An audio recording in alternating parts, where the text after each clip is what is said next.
오늘 오전 경찰이 잠실 7동 제2투표소에 기동대를 투입해 투표함을 반출했습니다.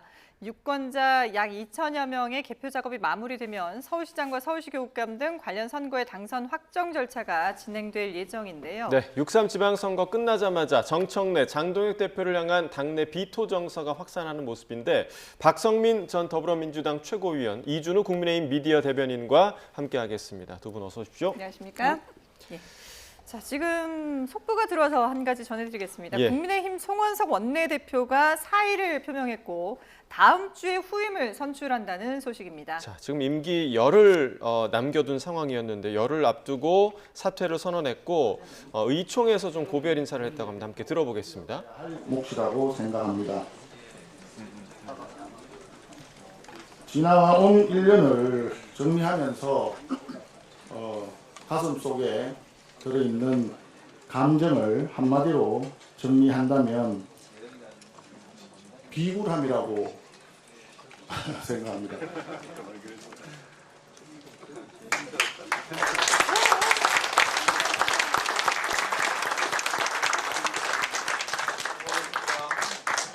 고맙습니다. 화이팅 화이팅! 김혜랑 송원석.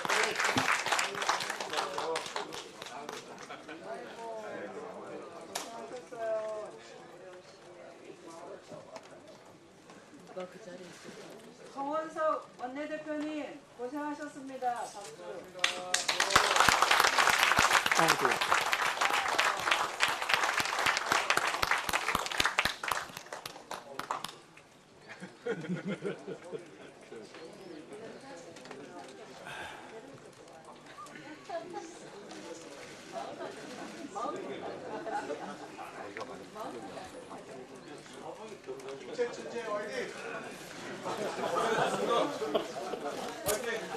야, 기왕이면 대한민국 천재 해줘라. 아, 정말.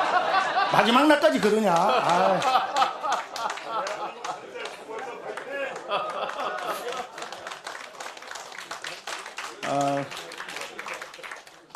협상을 하는데 협상이라고 하는 거는 양쪽에서 이 잣대를 공정하게 들이대야 협상이 되는 건데 이번에 더불어민주당과 제가 1년은 협상을 하면서는 한 번도 정상적인 잣대로 지내온 적이 없었습니다.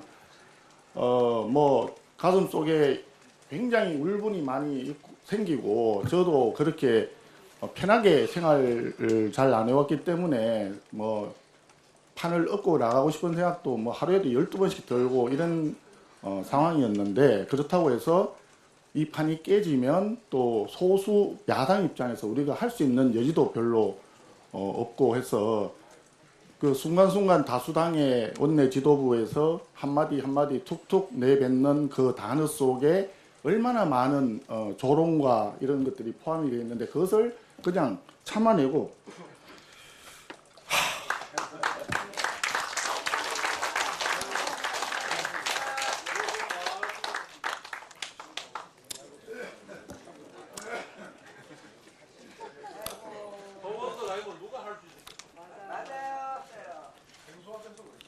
그래서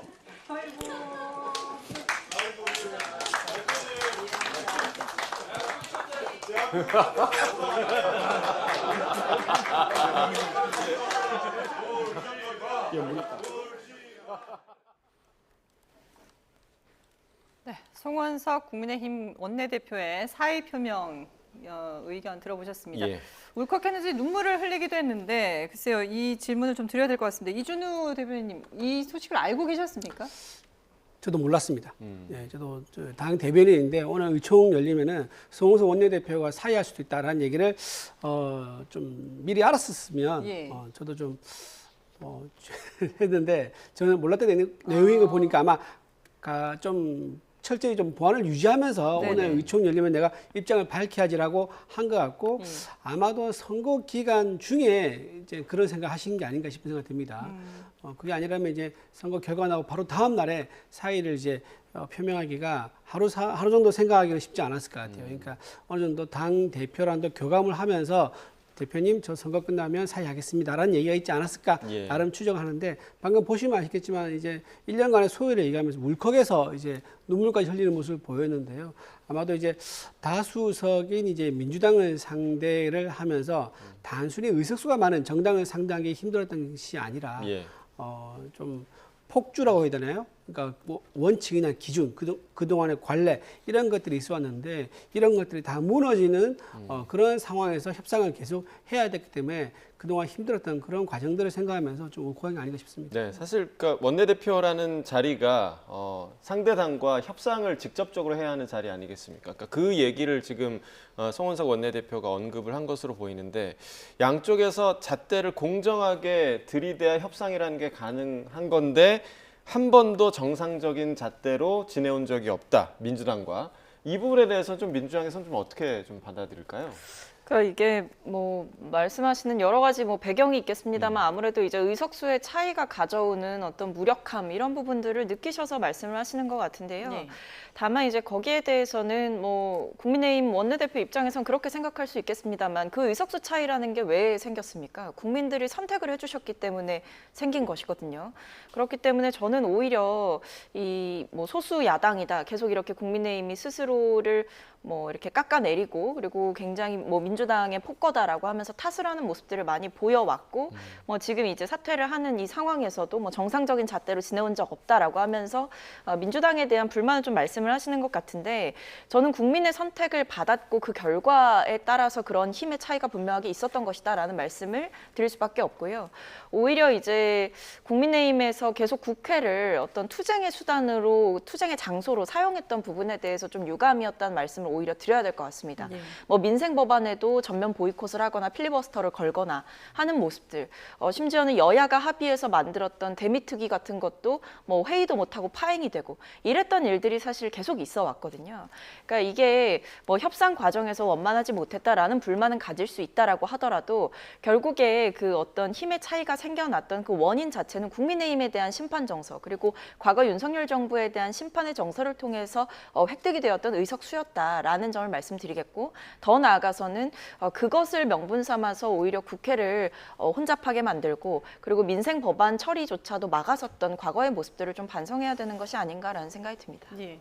사실 이번 지방선거 이후에 그 결과를 두고 국민의힘에서도 이제 당 지도부를 향한 책임론이라든지 사퇴설이 지금 이제 계속해서 요구들이 나오고 있지 않습니까? 송원석 원내대표가 먼저 시작을 했다고 보면 될까요? 어떻게 앞으로 당의 그 진로라든지 이런 부분들 어떻게 예상을 하세요? 근데 송원석 원내대표는 원래 원내대표 임기가 이제 며칠 안 남았지 네, 않습니까? 얼마 안 남긴 그렇기 했죠. 때문에 이제 당연히 이번에 사퇴를 하는 거라서 네네. 사실 주말에 사퇴해도 별 이상한 건 없는 거죠. 그러니까 주말인 토요일이나 일요일에 아마 사퇴 정도 선언을 할 수 있다 또는 기자회견 하겠다라고 예상할 수 있는데 네. 오늘 평일에 하니까 조금 의외다라는 생각이 들긴 합니다만 어차피 물러날 예정이었기 때문에 네. 그게 곧 당 지도부 이번 선거에 책임을 지고 당 지도부의 사퇴까지 이어진 거 아니냐라고 얘기하는 것은 완전히 이제 별개의 사안이다 말씀드리고요. 지금 이제 선거 결과가 참 우리가 뭐 이겼다라고 말은 할 수 없지만 네. 저도 친게 아닌 그런 상황입니다. 그리고 일부 언론에서도 지금 나온 얘기가 국민의힘이 이 정도면 아주 선방했다 이런 평가도 나오고 있는 상황입니다. 예. 물론 친한계에서는 계속해서 당 지도부 사퇴를 요구합니다만 지금 친한계에서 요구하는 당 지도부 사퇴는요 이번 선거 결과에 대한 책임을 묻는 그런 게 아니에요. 왜냐하면은 그렇게 물었다면 지난번에 작년에 올해 초에 당 지도부의 사퇴를 요구하지 말았어야죠. 근데 원래부터 장동현 지도부가 출범하자마자 그때부터 지금까지 쭉 줄기차게 선거 전에도 그랬고 선거 중간에도 그랬고 선거 끝나고도 사퇴를 요구하다 보니까 이번 선거 결과에 책임을 묻는 그런 목소리는 아니다라고 네. 평가할 수 있을 것 같고요. 만약에 장동혁 대표가 결단을 내린다면 이런 결단을 할 수 있을 것 같아요. 난 당당하게 당원들에게 뜻을 묻겠다면서 당원들에게 재신임을 묻는 그 정도의 행위를 할 수 있을 것 같은데 지난번에 한번 했지 않습니까? 2월 달에 했었는데 그걸로 인해 가지고 당 지도부에 대한 불만을 한 번에 정리를 했었거든요. 그런 것이 이번에 한 번 더 생길 수는 있겠지만은 현재 선거 결과에 따라서 장동혁 대표가 물러나기에는 좀 사유가 압도적으로 뭐 적당하다 그런 건 아니다 이래 봅니다. 예. 오늘 그 여야 의원총회가 다 열리는데 지금 방금 이제 송원석 원내대표를 봤지만 장동혁 대표 오늘 의총에 참석을 안 하는 것 같더라고요. 정 대표가 했나요? 지금 선관위에 가 있어요. 그것 서울시- 때문에 지금 네, 그렇습니다. 안 하는 건가요? 네, 아까 선관위 위원장하고 면담도 하고 또 네. 면담하고 나서 이제 브리핑도 하고 그러셨는데 그 일정 때문에 지금 의총에 못 가신 걸로 알고 있습니다. 예, 예. 알겠습니다. 자, 다시 이제 저희가 투표 얘기를 해봐야 될 것 같은데요. 지금 선관위 얘기를 하셨지만 오늘 아침에 잠실 7동 제2투표소 앞이 무척 소란스러웠습니다. 기동대가 투입돼서 35시간에 걸친 시위대 봉쇄를 뚫고 투표함을 반출을 했는데 결국에는 공권력까지 투입해서 이렇게 투표함을 빼낼 수밖에 없는 이런 상황 어떻게 보셨습니까? 그러니까 뭐 일단은 선관위가 자초한 면이 있죠. 그러니까 사실 선관위가 투표 용지만 제대로 마련을 했어도 이런 일이 없지 않았겠습니까? 예. 그리고 이제 저렇게 대치를 하셨던 분들 중에는 물론 뭐 조금 더 격한 의미로 이제 대치를 하셨던 분들도 계셨겠지만 분명히 어떤 이 과정 자체를 납득하기가 어렵다. 그러니까 이대로 개표를 진행하는 것 자체가 이해하기 어렵다. 제대로 된 참정권을 행사하지 않은 상태에서 이 결과를 열어보는 것이 말이 되느냐라는 생각을 하셨던 시민분들도 분명히 계셨을 거예요. 뭐 정치적인 목적으로 이제 뭐 부정선거론자들이 다 몰려가서 저기서 저는 뭐 시위만 하고 있었다 이렇게 보지는 않습니다. 그래서 이 1차적인 책임은 저는 선관위에서 철저하게 져야 된다라는 생각이 들고 봉쇄가 되다가 그리고 대치를 하다가 이제야 반출돼서 지금 뭐 일부 선거 결과가 약간 뭐 기초의원이나 비례의원에서 변경되는 결과도 나오고 있다라고 하는데 이 부분도 참 이제 유감스러운 상황인 거고요. 예. 결과적으로는 이렇게 왜 대치가 이어졌는가 그리고 왜 선관위의 조치는 혹은 대응은 그 정도밖에 되지 않았는가. 저는 사실 이 사태가 있었으면 그날 밤에라도 선관위원장이 나와서 대국민 사과하고 사퇴하는 방식으로라도 책임을 지는 게 맞았다라고 생각합니다. 근데 뭐 처음에 사무총장 명의의 이야기가 나오고 어떤 구체적인 해결책 없이 사실 저는 선관위가 유야무야 넘어가려는 것 아닌가라는 생각이 들어서 저렇게 대치하셨던 분들의 마음도 이해가 됩니다. 예, 알겠습니다. 네, 그 잠실 7동 그 투표소 투표함이 이제 그동안 개표가 되지 않았었기 때문에 지금 서울 같은 경우는 오세훈 시장이나 뭐 교육감이나 지금 당선증을 못 받은 상황이라면서요. 네, 현재 그런 상황인데 지금 개표가 마치면 오세훈 이제 당선 확정을 이제 공식적으로 발표하겠다라고 예. 하고 있다고 합니다. 그리고 또 하나 좀 눈여겨봐야 될 게 방금 이제 말씀하셨지만 이 투표함 그동안 이제 주민들에 의해서 이제 반출되지 않고 있던 투표함이 공개되니까는 비례의원 당선이 바뀌었다 그러더라고요. 예. 그러니까 이게 당락을 결정지을 정도로 중요한 게 이 투표소인데 저 투표소가 투표용지가 없어가지고 투표를 못했으니까 만약에 저희 정상적으로 했다 그러면은 투표용지 있어가지고 훨씬 많은 비례대표 의원 수가 바뀔 수도 있다. 또는 이제 지역구를 둔 구의원과 시의원도 당선이 바뀔 수도 있겠다라는 생각도 들 수 있을 것 같습니다. 자, 왜냐면은 그 방송을 보고 투표소가 없다니까 내가 나가도 투표를 못 하겠네라고 해서 안 나온 사람 수가 상당히 많을 거란 말이에요. 예. 그런 수까지 포함하면 정말 있을 수 없는 대한민국 국민의 참정권이 유린됐다라고 이제 볼 수 있는 거고요. 정말 이해가 되지 않는 것은 선관위가 이 선거 관련돼 가지고 예산을 더 많이 늘렸다고 합니다. 네. 더 많은 예산을 늘렸는데 투표 용지가 부족하다. 이게 무슨 이제 코미디 같은 일이 벌어진 겁니까? 선거 관리 잘 하라고 돈을 더 줬는데 그 돈을 그럼 어디에 썼다는 겁니까? 투표용지를 또 제대로 찍어내지 못할 정도였다 그러면은. 그리고 좀 전에 이제 투표함을 좀 옮겼는데 그 투표함을 반출하는 과정 그리고 이송하는 과정에서 놀랍게도 참관인이 없었다고 합니다. 이 참관인은 여야 다 한 명씩 해가지고 공정하게 다 객관적으로 볼 수 있도록 해서 혹시나 오염이나 바꿔치기나 또는 추가로 들어가는 것, 또는 빠지는 것 이런 것들을 감시하려고 참관인을 두는 거거든요. 그런데 저기서 뺀 투표함은 왜 참관인이 없이 이송이 돼가지고 개표를 했는가라는 또 그런 또 의문이 들어요. 그러니까 이런 것들이 단순히 노태학 선관위 위원장이 사과하고 끝날 일이 아니라 선관위원 전원 다 사퇴를 해야 되고요. 이재명 대통령도 저는 이제 사과를 해야 된다 생각합니다. 왜냐하면 지금 방금 이제 보니까 이재명 대통령은 납득하기 쉽지 않다. 큰 유감이다. 이 정도로 말씀하시고 약간 남일처럼 얘기하는데 선관위원 임명을 한 사람 중에 대통령이 임명한 사람도 있습니다. 그렇기 때문에 대통령도 책임에서 자유로울 수 없다 말씀을 좀 드립니다. 그리고 지금 국회에서 선관위 개혁 특위위원을 구성해야 되는 거 아니냐. 위원회를 구성해야 되는 거 아니냐 이런 얘기까지 나오고 있는 상황인데 이걸 만약에 정부에서 거부한다 그러면 국정조사나 특검을 통해서라도 그 과정의 실체를 낱낱이 밝혀가지고 두 번 다시 이런 일 없도록 실체를 밝힐 필요가 있다는 말씀드립니다. 예. 그런데 지금 투표 용지가 애초에 아예 없었던 게 아니라 투표 용지는 충분히 했는데 이걸 배분을 잘못했다 선관위가 이런 얘기도 들리더라고요. 이거 역시도 문제 아니겠습니까? 그거 역시도 문제죠. 예. 그 말이 더 황당할 것 같습니다. 참. 뭐 선거 용지를 이제 덜 준비를 했다라는 말도 황당한데 뭐 용지는 있었는데 배분을 잘못했다라고 하는 것도 사실 이제 선거인 명부가 있기 때문에 각 지역구나 동별로 뭐 선거인들이 얼마나 있는지 그리고 인원수라든지 이런 부분을 파악하는데 저는 뭐 행정적인 어려움은 전혀 없었을 거라고 생각하고요. 예. 이 부분은 그냥 안이하게 준비를 한 거죠. 그 배분을 뭐 잘못했다라는 말도 지금 선거를 우리가 계속 치르고 있는 상황에서 뭐 배분을 잘못했다라고 하는 얘기는 뭐 예상을 잘못했든 뭔가 뭐 착오가 있었든 뭐 어떤 것도 변명이 되지 않는다라는 생각이고 핵심은 이제 준비를 부실하게 했기 때문에 참정권이 침해당했고 심지어는 투표를 하지 못하고 돌아갔던 시민들이 있었다라는 그 사태를 선관위가 자초했다라는 점에서 네. 뭐 그 어떤 변명도 사실은 뭐 용인할 수도 없고 듣고 싶지도 않다. 용지도 뭐 덜 찍었고 배분도 잘못했다라고 한다면 뭐 그 어떤 그동안 이제 선관위가 가져왔던 어떤 인쇄 용지를 얼마나 할 거냐에 대한 최소 기준 이런 부분도 좀 제대로 조정할 필요가 있을 것 같아요. 그리고 혹은 그동안의 기준이 있다라고 하더라도 어떤 선거의 분위기라든지 추이 이런 것들을 보면서 충분히 좀 준비를 할 수 있었던 부분일 것 같거든요. 왜냐하면 이번에는 모두가 입을 모아서 투표율이 꽤나 높을 것이다라는 생각을 했던 선거였습니다. 그런데도 뭐 기존의 어떤 관례가 어땠고 아니 혹은 뭐 배분에 실패했다 이런 변명들이 나오는 것 자체가 사실은 납득하기 어렵죠. 네, 지금 보시는 것처럼 인쇄 지침을 50%로 지금 내린 것도 상당히 좀 이해가 가지 않는 부분 중에 하나이고요. 그런데 이제 이 사안을 대하는 이제 국민의힘의 입장의 변화와 관련한 그런 미묘한 비판의 목소리도 좀 있는데 그 밤 사이에는 사실 재선거를 외치는 목소리가 상당히 많았습니다. 그런데 아침에 오세훈 시장이 이제 당선이 된 이후에 메시지에 조금 변화가 있다.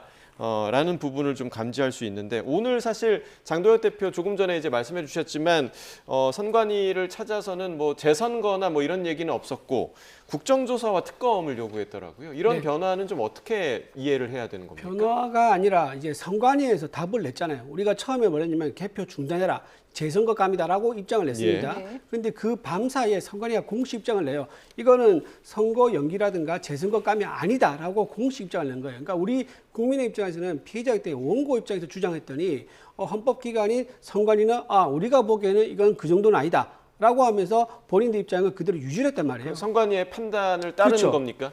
선관위 그 입장, 선관위 그럼 어떻게 합니까? 예. 선관위가 본인이 이제 행정 이제 부처 결정권을 가진 기관이기 때문에 거기서 그렇게 답을 했으면 우리가 뭐 어떻게 할 방법이 없는 거고요. 네. 자, 이렇게 된 상황이기 때문에 그러면 선관위 너네 우리가 책임 묻겠다라고 더 파고 들어갈 수밖에 없는 거죠. 그러니까 너네 전부 다 사퇴해라 얘기 나오고 지금 나온 얘기가 뭐냐면 이 얘기까지 나오는 거예요. 지금 이재명 정권이 뭐라 했죠?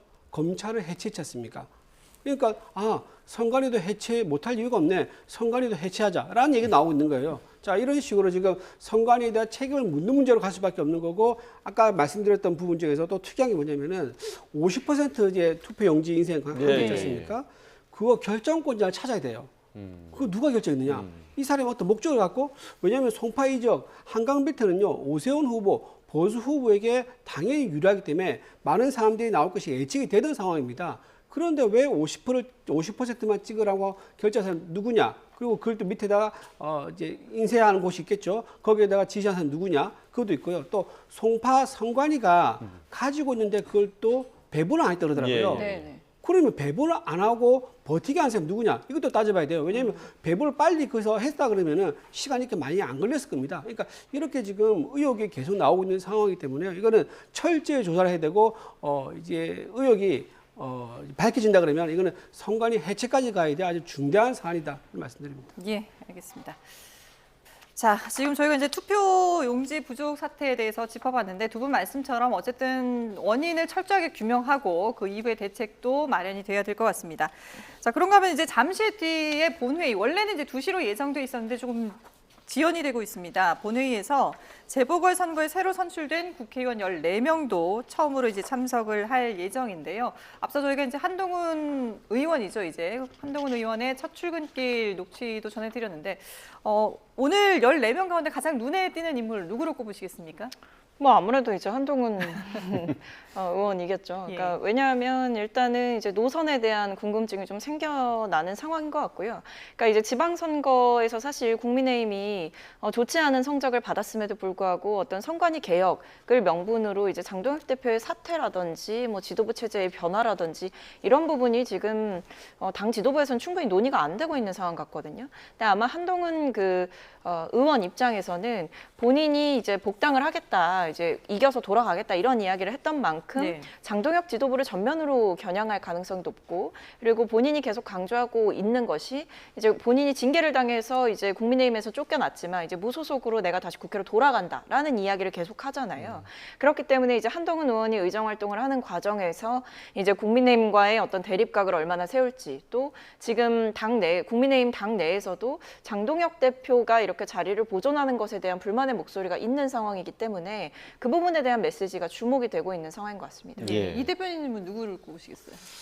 저는 이진숙 의원, 예. 이진숙 의원. 왜냐하면 이진숙 의원이 지금 민주당 이제 정권이 이제 탄생했죠. 그러니까 이재명 대통령의 국무회의에 참석하면서까지 이재명 정권에게 바른 소리를 하면서 방송의 공정성을 위해서 많은 노력했었는데 상당히 이제 탄압도 받기도 했습니다. 네. 공개적으로 쫑크도 받고 발언권을 제지당하기도 했었는데 당당히 맞서 싸우는 모습이 아직 국민 눈에 선한 것 같습니다. 그런데 이번에 국회의원으로 다시 변신해가지고 지금 제가 알기로는 상임위를 국회 과방위 다시 방송을 다루는 그쪽 상임위로 오신다 그러는데 어떤 활약을 하실지, 그동안 최민희 위원장에 의해서 과방위가 상당히 좀 희화되고 전부 다 좀 과방위가 좀 대표적으로 폭주하는 추미애 위원장이냐 최민희 위원장이냐라고 하면서 서로 최악의 상임위로 경쟁을 막 할 정도로 비판받았던 곳인데, 거기에 가지고 균형을 맞추는 역할을 이진숙 의원이 하지 않을까 싶어가지고 좀 예. 이진숙 의원의 의정 활동이 기대가 많이 됩니다. 예, 이진숙 의원을 꼽아주셨는데 한동훈 의원 얘기를 안 여쭤볼 수가 없을 것 같아요. 지금 네. 보니까 그 의원회관의 방 배정이요. 네. 1022호가 배정이 됐다고 하더라고요. 근데 그 주변에 친한계로 분류되는 의원들의 방이 지금 상당히 많아서 국민의힘에서는 특히나 지도부에서 이 부분이 상당히 좀 신경 쓰일 것 같은데요. 방 배정 자체가 신경 쓰이지 않을 겁니다. 그래도 가까이 있잖아요. 예, 가까이 모였으니까 이제 친한 사람들끼리 자주 방을 오고 가면서 편하게 얘기는 하겠죠. 뭐 굳이 뭐 멀리 걸어가거나 엘리베이터 타고 네. 할 것 없이 바로 옆방으로 이제 모여서 야 누구밖에 와 해서 서로 얘기하면 되는 거니까 그러긴 한데, 어쨌든 지금 한동훈을 이제 중심으로 모여 있는 이런 모습 자체는 좀 더 기밀하게 회의를 하고 머리를 맞댈 수 있는 이제 이런 건 있겠다. 네. 다만 이제 한동훈 의원 중심으로 친한계 의원들이 모여 있는 이 모습이 마치 아직도 내 마음속에 당대표는 한동훈이야라고 생각하는 게 아닌가 싶어서 많은 당원들이 예의 주시라 할 겁니다. 본인은 보수 재건을 얘기하지만 우리 국민의힘에 있는 당원들은 보수 재건이 아니라 한동훈 재건하려는 거 아니야? 여전히 의심스러운 눈을 보내고 있는 상황이기 때문에 여기서 모였던 한들 아마 행동의 제한 범위는 상당히 좀 조심스럽지 않겠느냐 생각해 봅니다. 예. 자, 이 뭐 14명의 국회의원들이 인사를 하기 전에 사실 이제 국회의장단 선출이 먼저 이뤄질 예정인데 민주당의 육선 의원인 조정식 의원이 이미 국회의장에 내정이 돼 있는 상황이고, 민주당 몫의 국회 부의장에는 4선의 남인순 의원, 그리고 국민의힘 몫의 부의장에는 4선 박덕흠 의원이 각각 내정이 돼 있는 상황입니다. 국회의장단 면면 어떻게 해석을 하시겠습니까? 뭐 일단은 이제 조정식 의원 같은 경우에는 이제 이재명 대통령과도 이제 굉장히 좀 호흡을 많이 맞췄던 인사이기도 하셨고, 그리고 굉장히 안정적인 성품으로 좀 알려져 있습니다. 그렇기 때문에 원활한 이제 국회 운영을 위해서 이 조정식 의원이 적임자다라는 이야기가 당 내부에서 굉장히 많았던 상황이고요. 조정식 의원께서 또 육선이시기도 하지만 또 한편으로는 여러 가지 이제 당무에도 밝았던 면들이 있었고, 그리고 민주당 내 의원들과도 굉장히 뭐 관계가 좋으시고 또 야당 의원들과도 관계가 좋으신 것으로 알려져 있습니다. 그래서 어떤 원만한 국회의 의사 진행이라든지 속도감 있는 이 국회 진행에 대해서 많은 관심을 갖고 계실 것이다라는 생각이 들고요. 뭐 이제 국민의힘 몫의 국회 부의장 같은 경우에는 뭐 이준우 대변인께서 더 잘 설명을 해주시겠지만, 박덕흠 의원 같은 경우에도 어떤 의원들 내부에서의 조직력이라든지 이런 부분이 꽤 있는 분으로 알고 있습니다. 실제로 이번 총선에서도 또 등판을 하셔가지고 여러 가지 당무를 이제 조율하시기도 하시고 공관위의 어떤 후반 작업들을 좀 마무리하시는 역할들을 하셨던 걸로 알고 있는데 뭐 관련해서 의원들의 좀 신임이 좀 높았던 것으로 알고 있고 남인순 의원님 같은 경우에도 이제 다선 의원이시거든요. 그리고 또 여성계와도 깊은 연을 맺고 계시고 또 당내에서도 여러 의원들과 두루 이제 관계를 맺고 있는 부분 그리고 여성 몫의 또 부의장, 여성 몫으로 또 국회 부의장을 차지하셨다라는 점에서 당내 정치력이라던가 아니면 이제 성평등한 국회를 만드시는 데 많은 역할을 하실 것이다라는 생각이 듭니다. 네, 잠시 후에 국회에서 좀 그림이 들어오면 보여드릴 수 있을 것 같고요. 어떻게 좀 평가하십니까? 네, 저는 좀 눈여겨볼 부분이 조정식 이제 국회의장이 상임위 배분 권한을 가지고 있거든요. 한동훈 의원이 뭘 얘기했냐면 내가 국회 가면 법사위에 가서 이재명 정권에 대해서 강하게 맞서 싸우겠다라고 이제 그런 취지로 얘기했단 말이에요. 근데 그 취지를 받아가지고 조정식 국회의장이 한동훈 무소속 후보, 한동훈 무소속 의원에게 법사위를 줄지 안 줄지 좀 눈여겨볼 부분이다. 왜냐하면 그동안 이제 민주당 위원장 했던 추미애 위원장 했던 부분을 보면 기준이 명확합니다. 기준이 내 마음대로예요. 이제 나경원 의원이 그때 간사를 우리가 국민의힘에서 정해서 추천했지 않습니까? 예. 근데 그거는 관례적으로 양 당에서 알아서 내부에서 간사를 정하면 그걸 받아주는 게 그동안 관례였어요. 근데 그 처음으로 그걸 깬 사람이 추미애 위원장이었습니다. 추미애 위원장이 보기에는 내 마음에는 나경원이 간사를 하면 내가 불편해. 바로 이거였겠죠. 그래서 이런 현상이 조정식 국회의장도 거기에 맞춰서 한동훈 무소속 의원이 법사위에 오면 이재명 대통령이 불편하겠는데 또 이재명 대통령과 조정식 의장과의 관계가 굉장히 두텁다, 좋다고 그러지 않습니까? 그래서 이재명 대통령을 지켜주기 위해서 한동훈 의원이 무소속 법사위에 가는 것을 막으려고 하지 않을까 그런 부분도 지켜볼 부분이다 말씀드립니다. 예, 후반기 국회의장단의 면면도 살펴봤는데요. 어쨌든 국회의장단 선출을 본회의에서 하고 그 이후에 앞서 말씀드린 것처럼 이제 14명의 재보궐선거에서 당선된 당선인들이 인사를 하게 됩니다. 앞서 두 분이 각각 이제 눈길을 끄는 그 당선인으로 한동훈 의원과 이진숙 의원을 꼽아주셨는데 일각에서는 이제 송영길 의원의 행보도 상당히 궁금해하거든요. 왜냐하면 국회에 입성을 했고 그리고 대놓고 당대표, 정청래 당대표가 모든 책임을 져야 된다라고 비판을 하고 있기 때문에 앞서서 이제 국민의힘의 어떤 그 당내 분란 상황도 봤지만 민주당도 앞으로 좀 당이 시끄러워질 것이 아니냐 이런 전망들이 많던데 어떻게 보세요?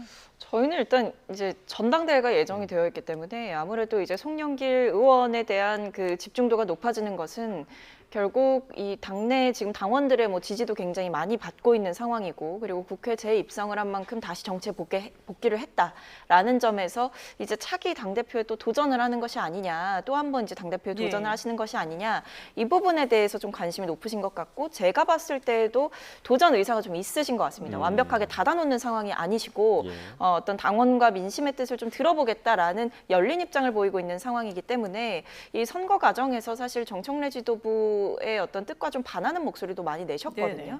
그런 점에서 이제 전당대회를 앞두고 지금 정청래 지도부의 책임을 어떤 저격하는 저격수로서의 역할과 또 동시에 새롭게 이 당권 도전을 모색하는 행보를 보이지 않을까라는 생각이 드는데 다만 저는 그 송영길 그 의원께서 하신 말씀은 그냥 당연한 말씀이라는 생각은 좀 듭니다. 왜냐하면 이번 선거의 책임은 여야 할 것 없이 당 지도부가 지는 것입니다. 선거를 지휘하고 또 공천 과정에서의 잡음이라든지 아니면 선거 과정에서의 전략이라든지 이 모든 부분은 지도부이기 때문에 책임을 져야 하는 것이기 때문에 네네. 저는 그 부분에 대해서는 뭐 당연한 이야기를 하셨다. 다만 지금 정청래 대표의 어떤 사퇴나 거취 문제로의 우리가 논의를 밝혀가야 되느냐 저는 그 부분에는 좀 반대를 합니다. 일단 뭐 쓰라린 패배도 있는 지역들도 있었지만 네. 분명한 것은 민심은 그래도 이재명 정부를 밀어주는 쪽 그리고 민주당을 선택해 주시는 쪽으로 어쨌든 압도적인 승리는 수치상으로 맞기 때문에 지금 상황에서 주요한 내용들을 되짚어볼 필요는 있지만 이것이 정청래 대표의 거취 문제로 불거지는 것은 당내 안정성에 적지 않은 영향을 줄 것이다. 그런 점에서 저는 전당대회 때 평가를 받아보는 것이 맞다. 이렇게 보고 있습니다. 예, 알겠습니다. 네, 저도 짧게 말씀을 좀 드리고 싶은데 지금 송영길 대표가 원론적인 얘기를 했다라는 그런 취지 송영길 같아요. 의원이요. 송영길 의원 죄송합니다. 송영길 의원이 원론적인 얘기를 했다. 그러니까 네. 선거 결과가 나왔으니까 당 대표가 책임지는 건 당연한 얘기 아니냐라는 그런 얘기 같은데 맥락이 완전히 다르죠. 지금 이제 김영록 전 전남지사는요 정청래 당 대표 끌어내리는데 모든 걸 바치겠다라고 얘기를 했고 김광영 지사, 김광영 현재 아직 지사죠. 김광영 지사는 무려 무소속 나와가지고 40% 넘는 지지를 얻었습니다. 이분도 지금 정청래 당대표를 끌어내리겠다라고 하고 있는데 이런 맥락 속에서 소영길 의원이 정청래 당대표 책임져라라고 하는 것은 완전히 다른 의미입니다. 지금 물러나라, 당권에 도전하지 마라, 이제 그런 의미인 거고요. 지금 거기서 이제 가장 이제 눈여겨봐야 될 부분은 정청래 당대표가 호남에서 주로 활동을 했거든요. 네. 그러면서 뭘 이제 놓쳤느냐? 서울, 평택, 부산, 북구갑을 놓쳤어요. 이것 때문에 지금 이재명과 전통적인 이제 정청래의 개파 간의 싸움이 확실하게 전선이 만들어졌어요. 그렇기 때문에 이번 이제 전당대회에서 이 전선 그대로 간다면 수가 많고 더 열성적인 이재명 계가 이길 가능성이 높습니다. 더군다나 정청래 당대표가 이번에 친문계, 조국혁신당과의 합당을 이루지 못한 상태에서 전당대회를 치른다면 아마도 수적으로 밀려가지고 당권 연임이 아마 어렵지 않겠는가 그런 생각됩니다. 예, 알겠습니다. 네, 지금까지 박성민 전 더불어민주당 최고위원, 이준우 국민의힘 미디어 대변인과 함께했습니다. 두 분 말씀 잘 들었습니다.